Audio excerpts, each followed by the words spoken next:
Here's what every best PS5 games list gets wrong about you. It assumes you can sit there, one long unbroken evening, no pauses, no interruptions. A gamer dad or a gamer mom won't get those. You get an hour after the kids go down. So the question isn't which game is best, it's which ones are best for your hour, the hour you actually get. Kids are down, the house is quiet. You finally get your parent hour. Now, some of these games are short and some run for dozens of hours. And that sounds like the opposite of what you want, isn't it? No. Length was never the problem. A long game you can put down every 30 minutes fits your life better than a 4-hour one you can't pause or save. It's the thing all 15 of these have. So let's get into it. 9 Souls. A 2D action game where you play a cat warrior cutting through a fallen kingdom of old machines and forgotten gods. Combat is built around the parry. Instead of dodging, you stand your ground and deflect hits back. And when the timing clicks, you're not blocking anymore. You're turning their whole attack back on them. Clearing a tough room feels like winning a sword fight you had no business winning. Between fights, you're exploring interconnected ruins, unlocking new paths and shortcuts as you get stronger.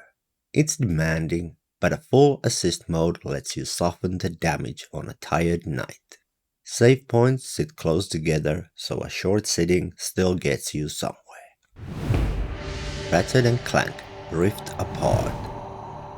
A third-person shooter platformer where you play a wisecracking space mechanic and his robot, blasting across planets with the most inventive arsenal in games.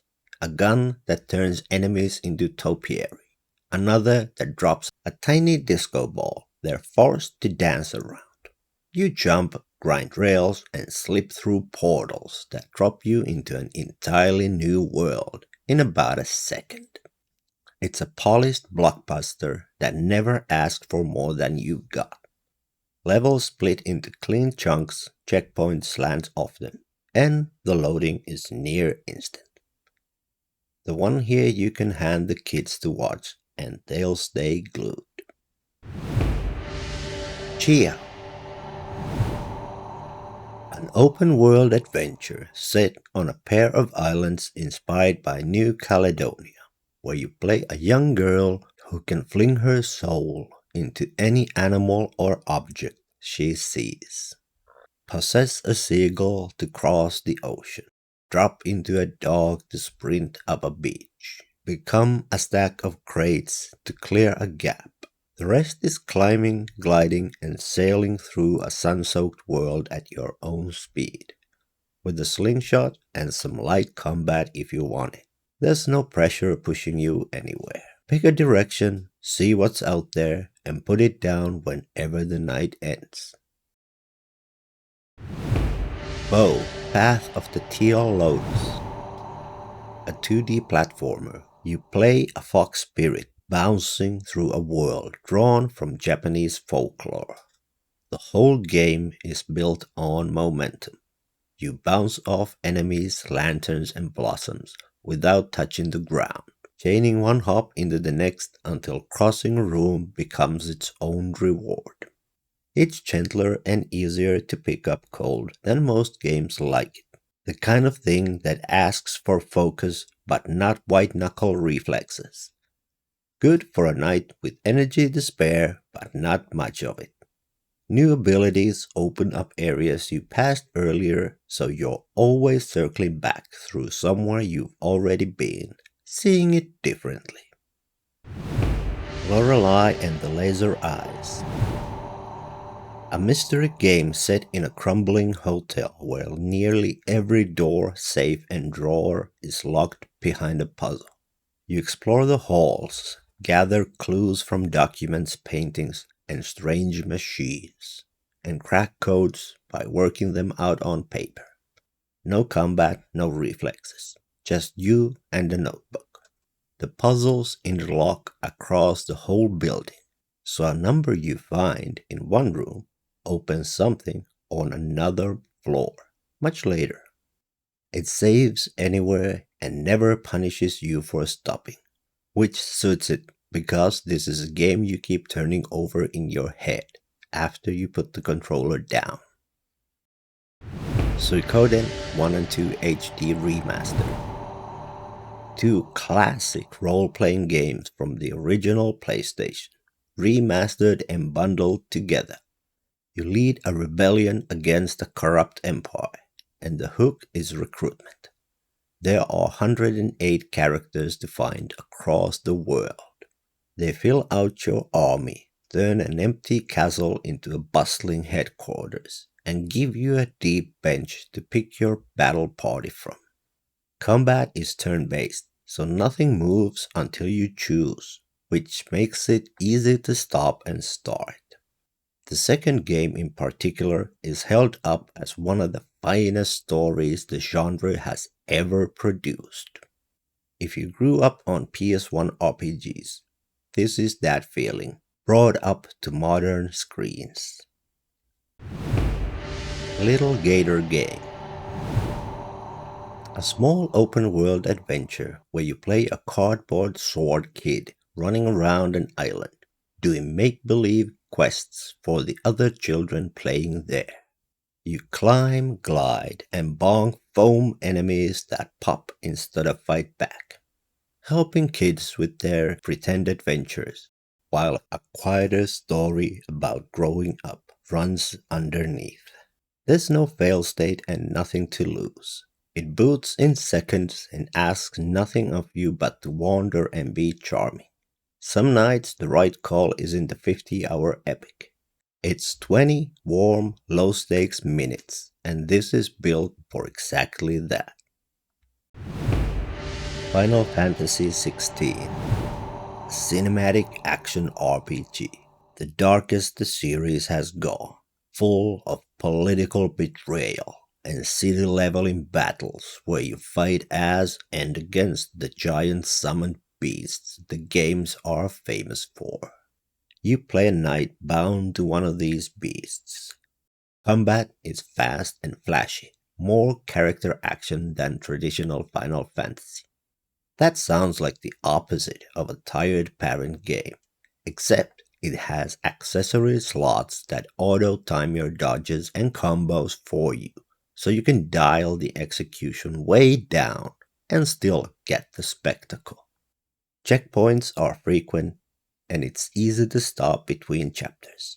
Huge and loud, and it bends further than you'd expect for a game this size. If this is the kind of list that's useful to you, do the one thing that helps a channel this size more than anything. Subscribe. That's it. Let's get back to it. Cyberpunk 2077.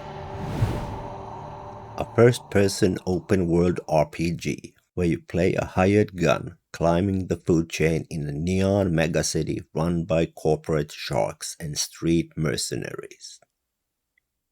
You build your character how you want and approach each job your own way, hacking enemies through cameras, going in loud with chrome and guns, or just talking your way past the fight. The city is the real draw. Dense and reactive, and a place you can lose a whole evening in without noticing. And it saves anywhere. Manual save any moment, constant auto saves, so you drop in, run one job, drive around Night City, and step away clean. You might never see all of it, and that doesn't matter. You're not trying to finish it right now, you're just visiting.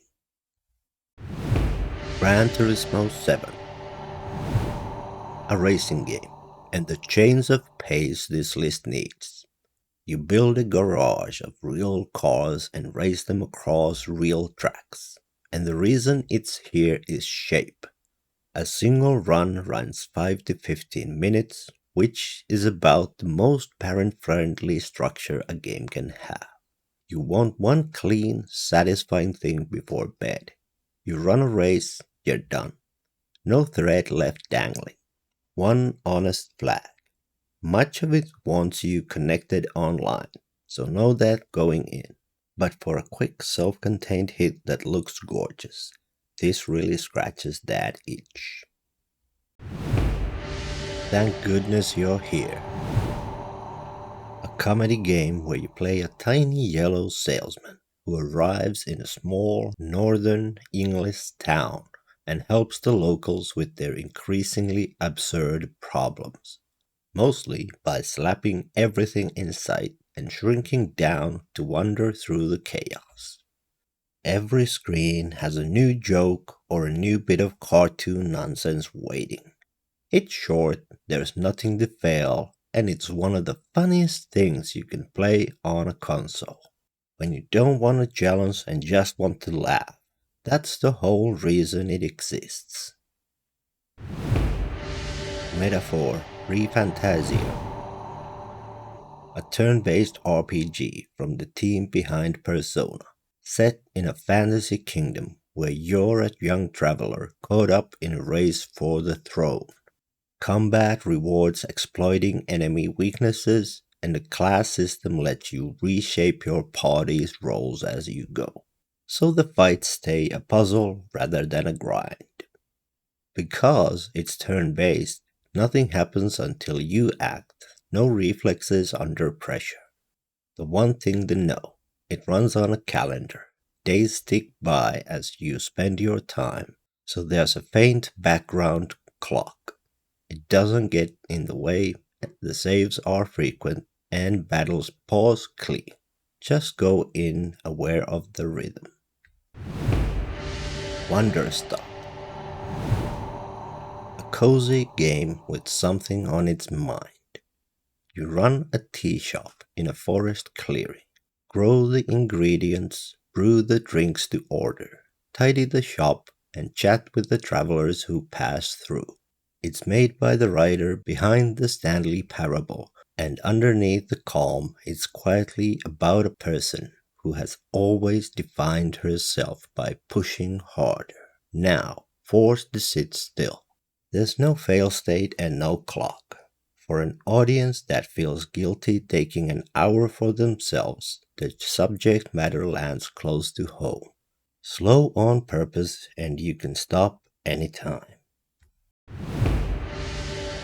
Neva, a side-scrolling adventure from a studio that made Gris, so it's striking before you've done anything.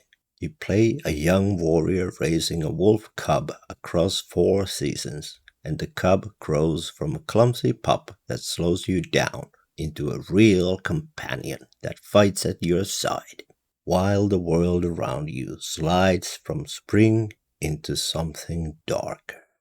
There's light combat and gentle platforming, but the heart of it is the bond, and a story about loss and time passing told with almost no words. It's short and it pauses anywhere, so it plays in clean chunks.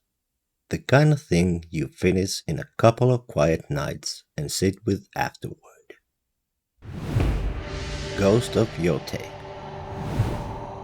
You play a wandering mercenary, tracking down the people who wronged you across a wild, beautiful stretch of old Japan, riding through forests and fields and drawing crowds of enemies into duels where a single clean strike settles it.